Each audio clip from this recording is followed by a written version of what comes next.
Millions of Americans who purchase firearms with pistol braces are about to be made felons by the ATF. It's being warned by the gun owners of America that this is a legal trap to ensnare any owners. This is a major warning if you have any of these weapons. Do not register them. I'll go over your legal options to convert the weapon and a ray of hope from the GOA, as they are filing legal action, so do not destroy your firearm until we know the results of that filing. For years, the ATF issued repeated declarations that pistol braces, also known as arm braces, are completely fine to own. Americans bought them up by the millions, and now the rug is being pulled from under them.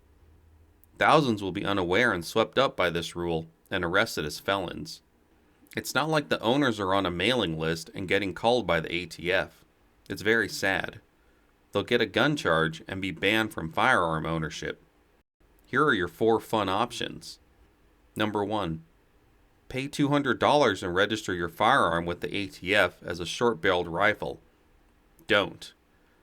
At SHOT Show, a Gun Owners of America lawyer warned that this is an ATF trap.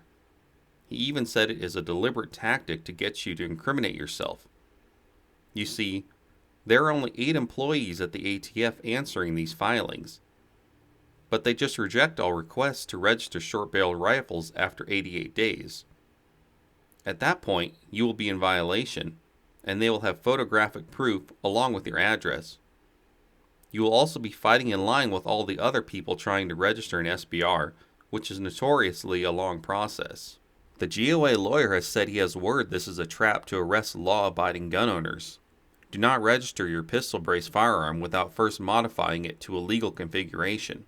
Then you can do the standard SBR request. Number 2, you can destroy it. You have to send them photographic proof that you did. How dumb. No one's going to do that.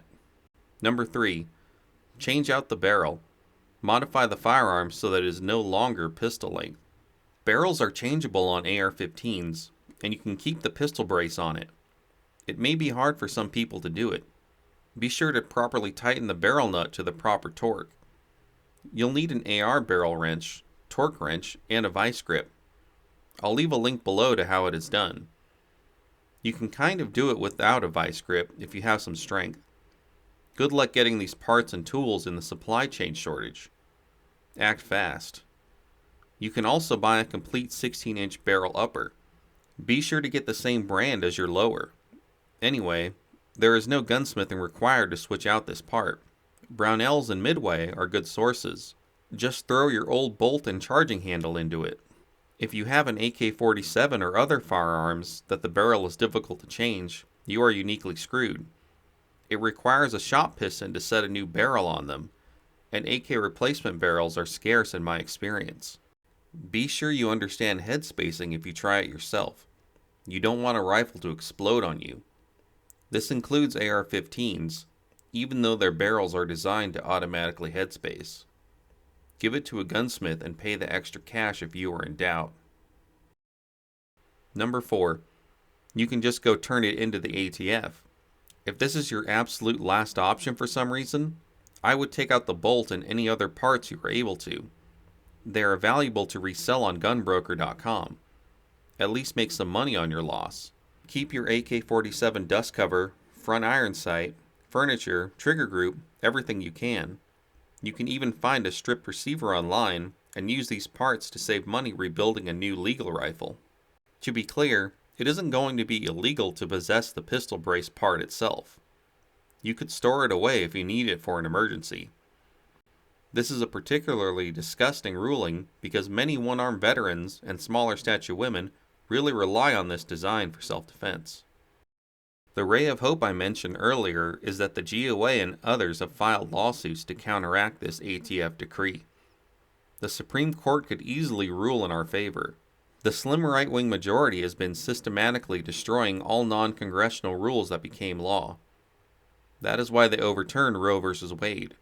It's their stated opinion that all these bureaucracies like OSHA and the ATF have no power to make laws. They were never elected in any form. I don't own a pistol brace, but sympathize with everyone who wants to or needs to. Isn't it supposed to be a free country? The GOA has fired off their torpedoes. And we are all waiting with sweat in the red-lit submarine hoping they hit. Even if we win this fight, it is important to never forget what they did to us here. Government is beyond dangerous. They essentially tricked millions into buying a legal gun, and now snap their fingers to criminalize them. The ATF is run by a bunch of blackmailed Epstein Island pedophiles. Whether that is going on at the top of the ATF, or it's the people who placed the leaders there, it's all the same to me. You've got to stay legal whatever you do. The time is coming when we will need every red-blooded American in the fight. I'm reminded of the film Glory. Let me paraphrase it. The time will come when we need to ante up like men. We will have to fight with the rifle in one hand and the good book in the other.